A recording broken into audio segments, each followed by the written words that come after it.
I totally get why Bumblebee chose the Camaro as a model to transform into. They are everywhere! This is the 5th time LEGO has developed the Chevrolet Camaro after the 2022 Icons model, the 2023 Technic, which is also a NASCAR next-gen Chevrolet Camaro ZL1, but in a different color, and the 3rd in the Speed Champions theme, which includes the 75874 Chevrolet Camaro Drag Race, the 75891 Chevrolet Camaro ZL1 Race Car, and now this one. But let's get to the analysis. This 76935 NASCAR Next Generation Chevrolet Camaro ZL1 has 328 elements and a retail price of 27 euros or dollars, which is equivalent to a price per piece of 8.2 cents. It has a minifigure with a new torso with the NASCAR and Chevrolet symbols printed on the front and back, legs in dark purple, helmet in the same color, which until now was rare, and a common hair and face, not missing the usual wrench. The color of the equipment matches the color of the car, including the dotted pattern.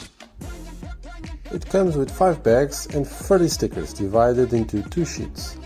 And starting from the inside out, the cockpit includes only 1 seat but has a roll cage protection with 3 adjustable bars and even a fire extinguisher using one of the candle pieces in red. It includes a normal steering wheel, gear lever and display panel. Externally, and speaking of the obvious, the colors. From the first comments of fans, I can understand that you either love it or hate it. Regardless of that, the truth is that NASCAR cars come in many colors and different types of patterns.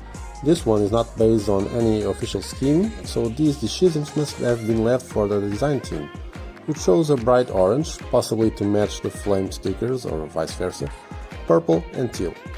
I confess that it's not a combination that shocks me, but I also understand that many would prefer other colors. The front has some interesting techniques with the use of curved lateral wedges at the bottom and the presence of a 5th mudguard in an odd place, like the bonnet, to give it the round shape that these cars have, finished with a 3x3 printed tile with the patterns of the American flag, stars and stripes. Also noteworthy are the 1x2 plate and the 3x3 curved plates with prints on the sides, acting as headlights and with the Chevrolet symbol. The sides with tiles and slopes in snot are full of stickers, which is a shame because they look good if they are all aligned, which is not always easy. I know that LEGO has stopped putting stickers on elements placed together, it's only 1 sticker per piece, so printed parts will be a nice touch in this case. We have seen the front glass in previous sets, and it also has a sticker that is one of the most difficult to place. The rear window features a panel with an interesting technique, with curved slopes on the sides to soften the angle. Finally, the rear of the car. In terms of comparison with the real model, I think it sits perfect, and I love the placement of the rear spoiler with the excellent use of the 2x2 inverted corner arches in transparent, which until now they only had appeared in this color in 1 set. The color choice may look odd, but it seems to be common in some competition cars, although more disguised. The only thing that I don't like in the back is there are no printed elements, only stickers. To conclude, this is a set that will generate controversy because of the color. While I understand that, on the other hand I also believe that it is good to have some variety. In structural terms, it seems to be very precise, although some of the details were obtained through stickers, especially the ones seen on the rear. I'd like to highlight some pieces such as those in the rear spoiler and the printed plate seen on the front of the Chevy. The figure goes well with the vehicle, a Chevrolet driver with the NASCAR symbol, which only fails by not having any printing on the legs and or in the helmet. I believe that both younger fans, especially these ones, and more experienced ones will enjoy building and playing with or displaying the set, especially those who are passionate about this motorsport. As for less positive notes, I must mention the usual presence of some menu stickers, although in this case, considering the type of car, it is acceptable.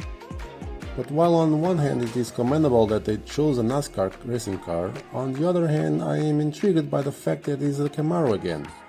I think the design team will have benefited from betting on other types of cars or brands, even if they were somewhat older. And why not vintage models, for example? So, what do you think about the set? Are you going to buy it? What other brands and models would you like to see represented in Speed Champions? Leave your thoughts in the comments below. Thank you LEGO and the Land for sending the set for review, opinions on it are my own. Don't forget to like, share and subscribe to the channel so you won't miss the upcoming reviews in the next few days, with retired and classic sets as well as the Speed Champions speed builds. Oh, and Christmas is almost here. And most importantly, play well.